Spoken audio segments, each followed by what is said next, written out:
الله، بارك الله فيكم إن شاء الله. شكرا.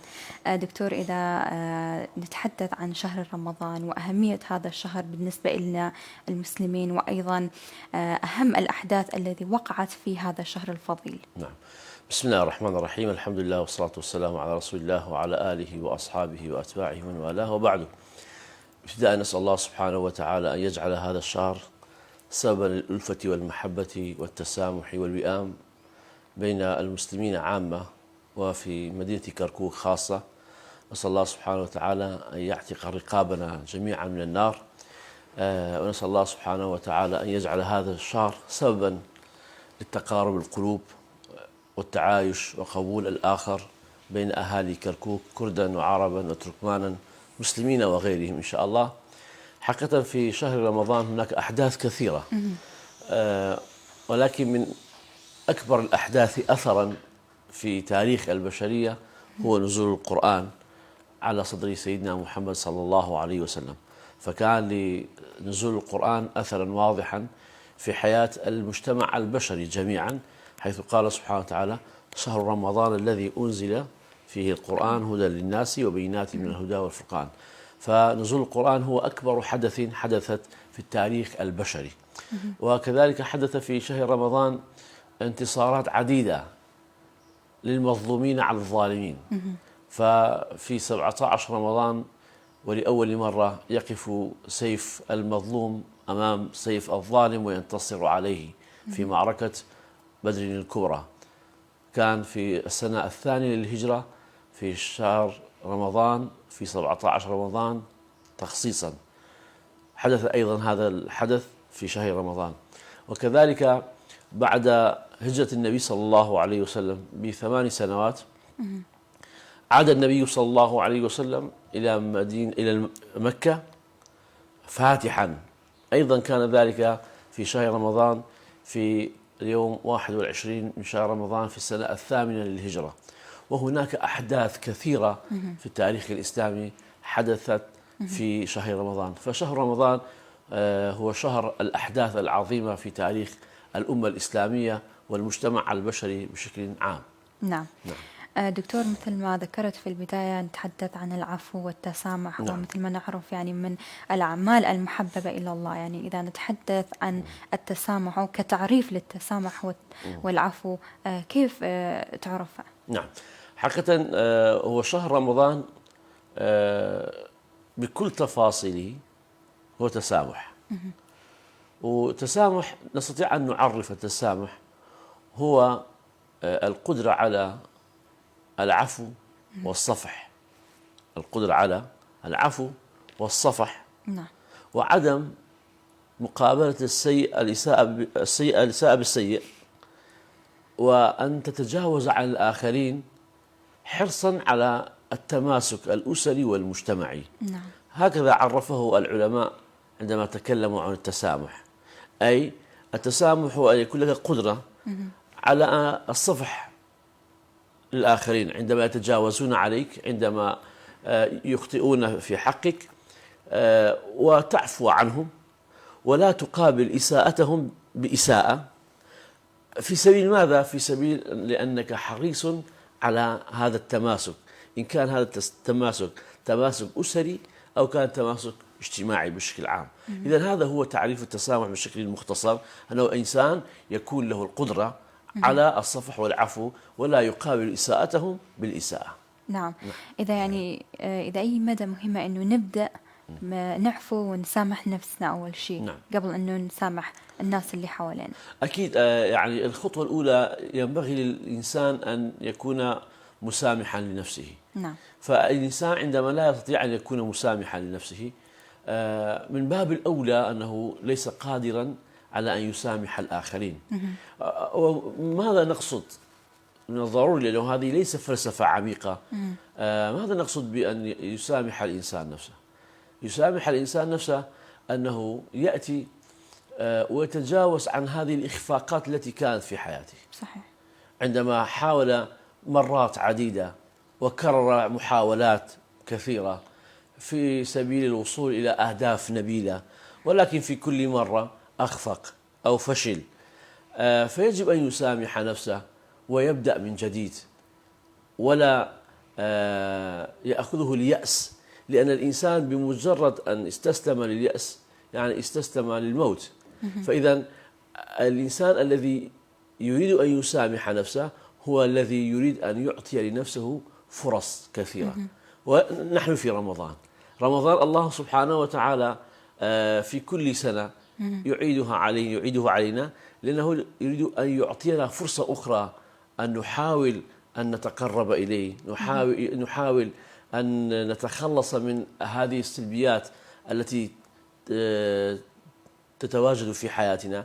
فإذا أول شيء يجب على الإنسان أن يسامح فيه هو أن يسامح نفسه. والمقصود بمسامحة النفس أن تعطي لنفسك فرصة متعددة حتى تنال الأهداف التي ترنو إليه وتنشد إليه. نعم دكتور، ماذا يقول الله تعالى في القرآن الكريم عن العفو والتسامح؟ حقيقة عندما ننظر إلى القرآن، في القرآن آيات كثيرة تتكلم عن العفو والتسامح.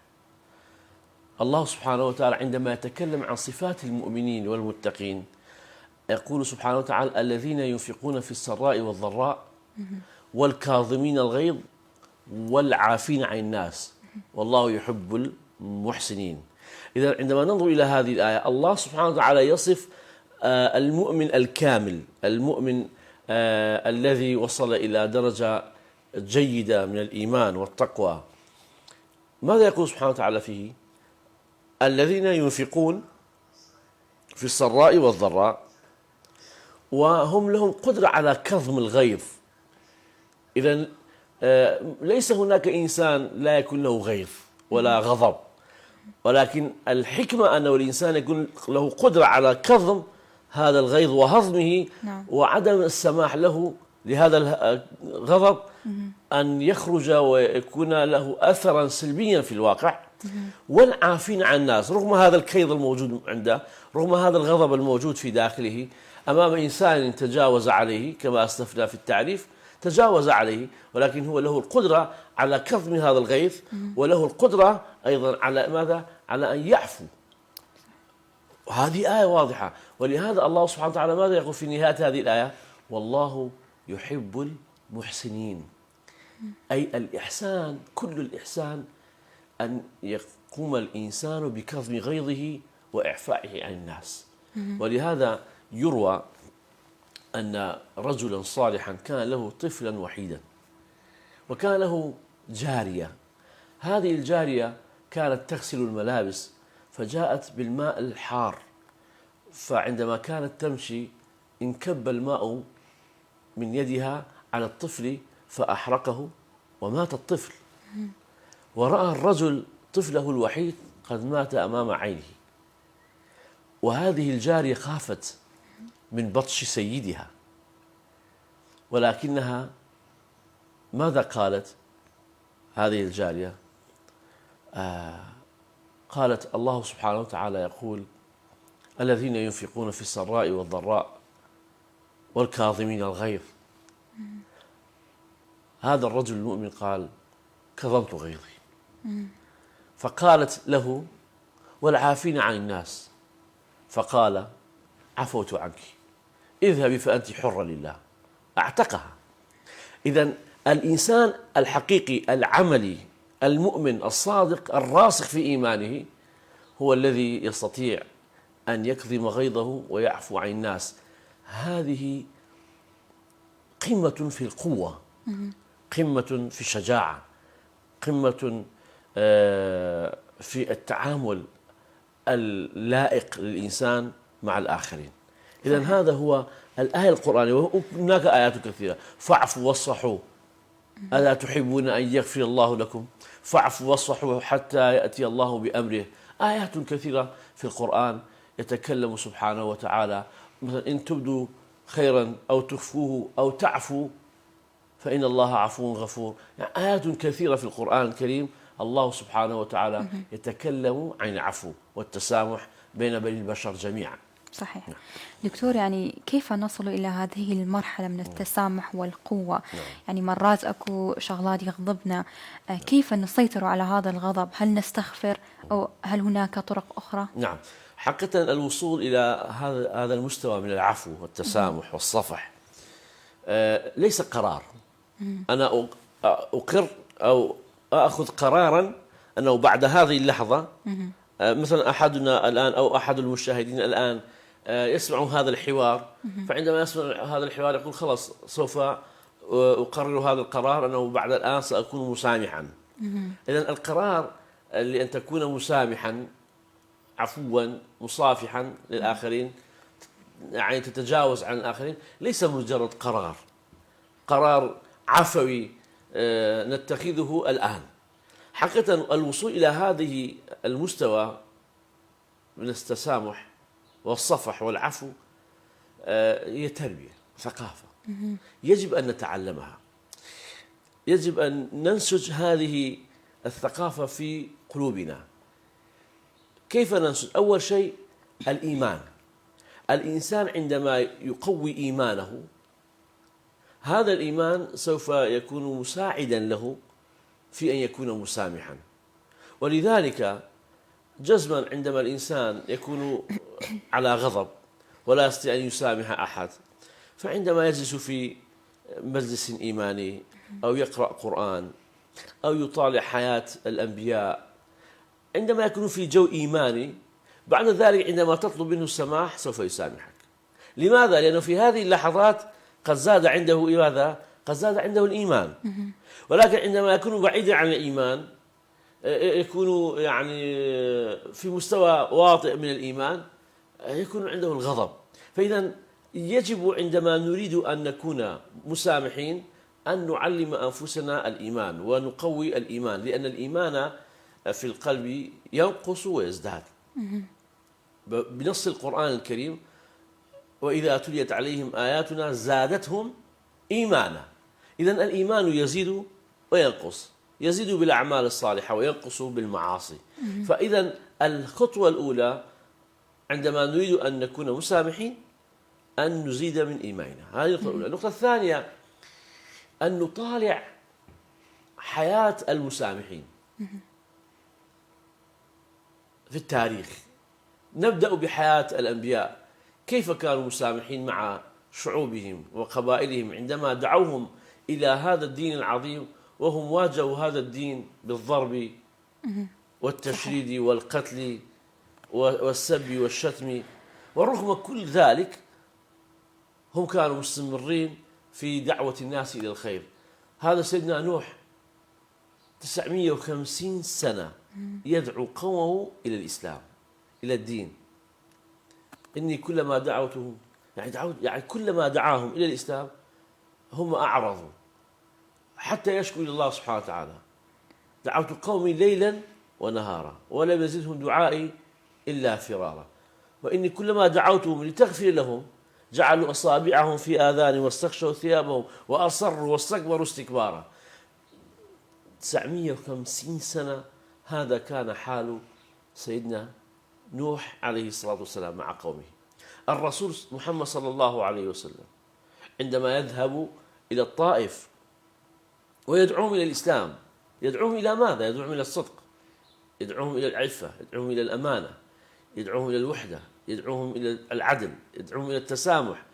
يعني لا يدعوهم إلى شيء شخصي، لا يدعوهم إلى المال يعطوه المال، لا يدعوهم إلى أن يصوتوا له لأن هناك انتخابات في قابل الأيام. يدعوهم إلى ما هو لصالحهم. يستقبلون الرسول صلى الله عليه وسلم بالأحجار، يضربونه بالأحجار. جيد. فعندما يرسل الله سبحانه وتعالى ملك الجبل إلى النبي صلى الله عليه وسلم يقول: يا محمد إذا شئت أطبقت عليهم الأخشبين، يعني الجبلين، فهلكوا جميعا. فالنبي صلى الله عليه وسلم يقول: لا، لعل يخرج من أصلابهم من يؤمن بالله سبحانه وتعالى. إذا عندما نطالع حياة هؤلاء نتعلم السماح. وقبل سيدنا محمد صلى الله عليه وسلم سيدنا موسى، إذ قال موسى لقومه: يا قوم لم تؤذونني وقد تعلمون أني رسول الله إليكم. إذن هذا خطاب واضح أن هذا القوم كيف آذوا سيدنا موسى عليه الصلاة والسلام، ولكن رغم ذلك سيدنا موسى كان يعفو عنهم. إذن النقطة الثانية بعد الإيمان، كيف ننسج هذا التسامح في قلوبنا ووجداننا؟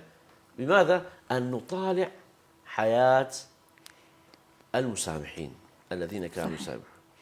النقطة الثالثة أنه نعلم أنفسنا، يعني نعلم أنفسنا خلاص أنا قررت اليوم لا يجب أن أسامح،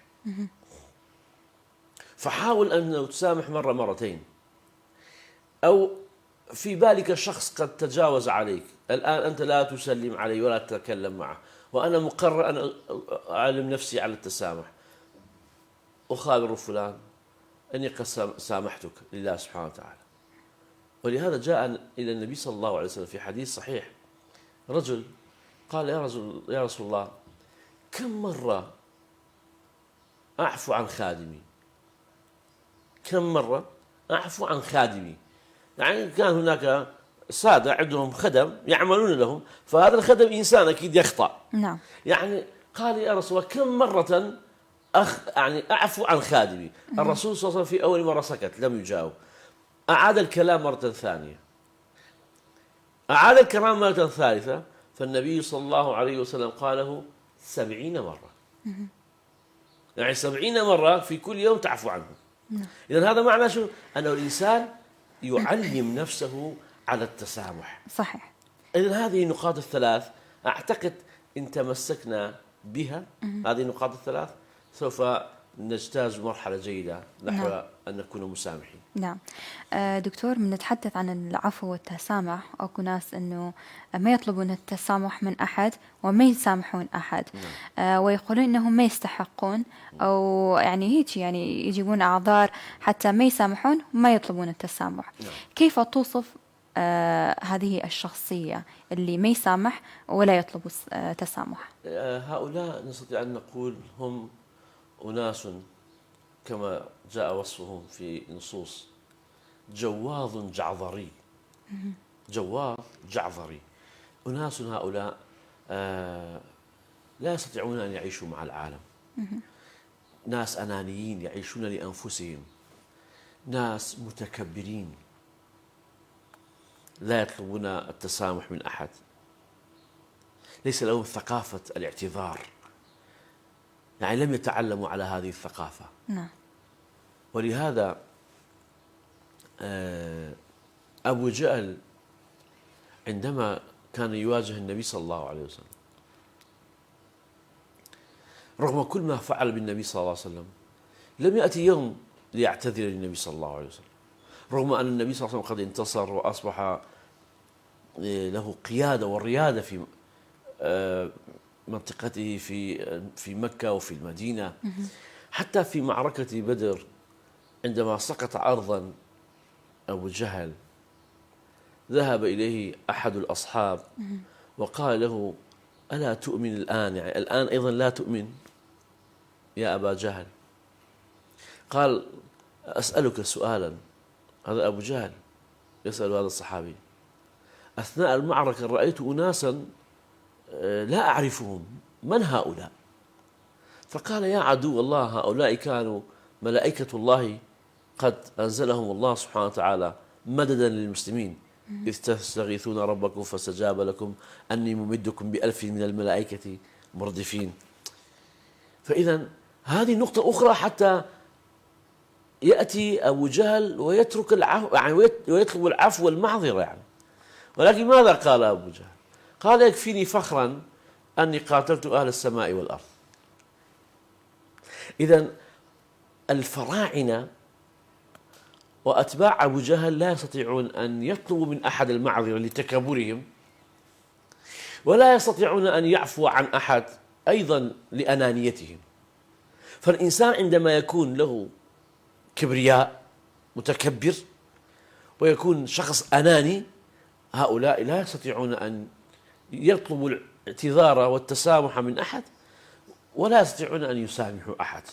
ولهذا نحن في شهر رمضان، هذا الشهر نحن دائما نقول: اللهم إنك عفو كريم تحب العفو فاعف عنا. يعني كيف أستطيع؟ أنا أستحي من نفسي وأنا أرفع يدي إلى السماء وأطلب العفو من الله، ولكن أنا أمنح هذا الحق لنفسي وأمنعه عن الآخرين. صحيح.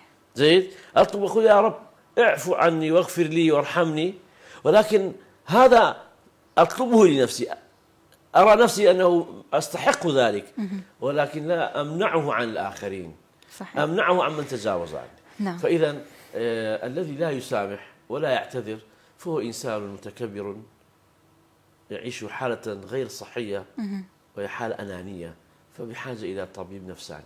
نعم دكتور، وصلنا إلى نهاية حلقتنا اليوم في صباح الخير. إذا بالأخير عندك رسالة أو نصيحة للمسلمين في هذا الشهر الفضيل تفضل. نعم، حقيقة الرسالة الأخيرة في هذا الشهر، شهر رمضان، نحن نعيش في كركوك.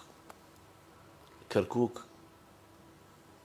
فيها أطياف كثيرة، صحيح. وأديان متعددة، ومذاهب متعددة، قوميات متعددة.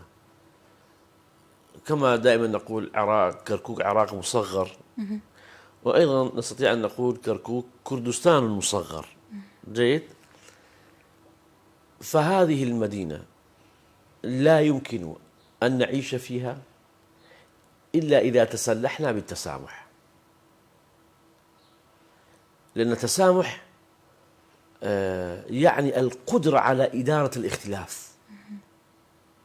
التسامح يعني القدرة على تحمل المسؤولية. أنا عندما أسامح الآخر، يعني ماذا؟ يعني أنا أتحمل المسؤولية. التسامح يعني أن تضع يدك على الجرح وتبتسم وتواجه الحياة. إذن أقول هذه الرسالة: الإنسان في المدينة أو في كركوك، يعني أقصد في مدينة كركوك، عندما لا يستطيع أن يكون مسامحا سوف لا يستطيع أن يعيش مع الآخر، لأننا نختلف في لغتنا، نختلف في تاريخنا، نختلف في ثقافتنا، نختلف في تفكيرنا، نختلف في عقائدنا ومعتقداتنا، نختلف في عباداتنا، في كل شيء نختلف. تجمعنا هذه المدينة، هذه البقعة الجغرافية. صحيح. فعندما لا نستطيع أن نكون مسامحا لا نستطيع أن نعيش معا. فهذه هي الرسالة الأخيرة لأهالي كركوك: يجب أن نتسامح حتى نستطيع أن نعيش معا بأخوة وبآمن وسلام. شكرا دكتور، شكرا لوجودك اليوم وكلامك ونصائحك. شكرا للعالم الديني دكتور سامال بازياني. مشاهدينا الكرام، قدمت لكم فقرات اليوم في برنامج صباح الخير.